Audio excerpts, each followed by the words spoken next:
Let's get you a roundup of all the developments from West Asia as the battle rages on. At least 16 people, including a city mayor, were killed as Israel carried out dozens of strikes on Hezbollah targets, causing widespread destruction in several southern areas of Lebanon on Wednesday.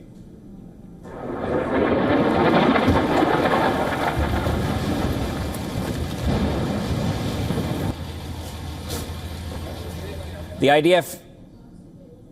IDF's airstrike on Nabatea Municipal headquarters is the biggest attack on an official Lebanese state building since the start of the Israeli campaign. Lebanese officials denounced the strike, which also wounded more than 50 people, saying that it was proof that Israel's offensive against Hezbollah was now shifting to target the Lebanese state.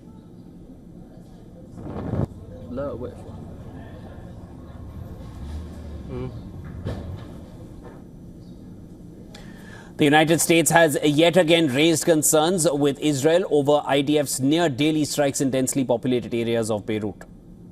In southern Lebanon, the Israeli military said it destroyed a tunnel network which was used by Hezbollah militants.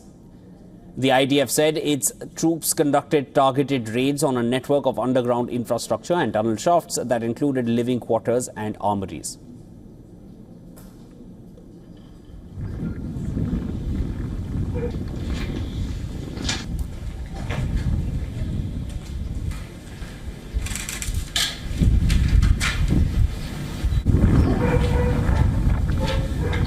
Earlier, the UNIFIL peacekeeping force accused Israeli forces of firing at one of their positions near southern Lebanon's Kfar Killa that damaged a watchtower, though the Israeli military insisted that UNIFIL infrastructure sites and forces are not a target and assured to examine irregular incidents thoroughly.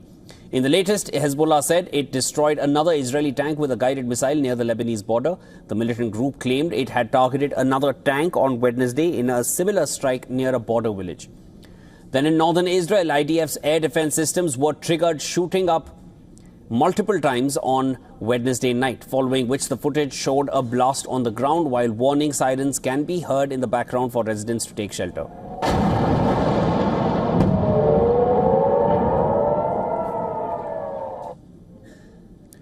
In southern Israel, the armed wing of the Palestinian Islamic Jihad PIJ Al-Quds Brigade said it fired rockets towards Israel's Sderot and Niram. The IDF said 2 projectiles coming from the northern Gaza Strip were successfully intercepted. Furthermore, the United States has said that it wants Israel to take further action on the humanitarian situation in Gaza. We have seen them taking initial steps over the past several days, but of course the proof will be in the pudding ultimately, and we want to see them take additional steps, and we want to see ultimately the results change, and the results will be more trucks coming in, more food getting in, more water getting in, and civilians having the basic needs that they require to go about their daily lives. In other development, U.S. Defense Secretary Lloyd Austin spoke with the Israeli Defense Minister Yoav Gallant and discussed Israel's operations in Lebanon and the humanitarian crisis in Gaza.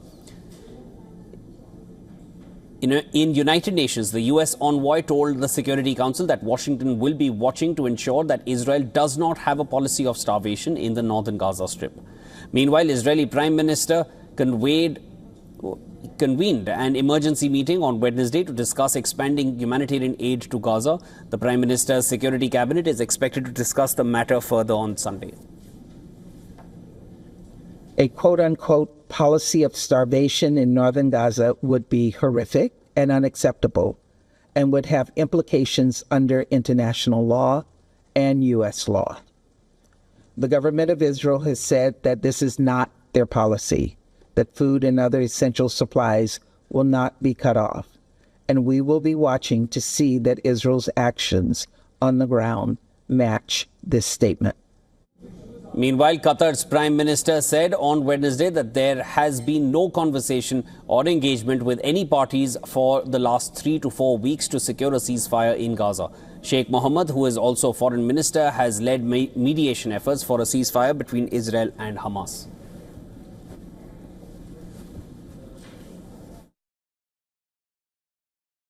Unfortunately, we've seen that the efforts being hindered in the past few weeks, and basically in the last 3 to 4 weeks, there is no conversation or engagement at all.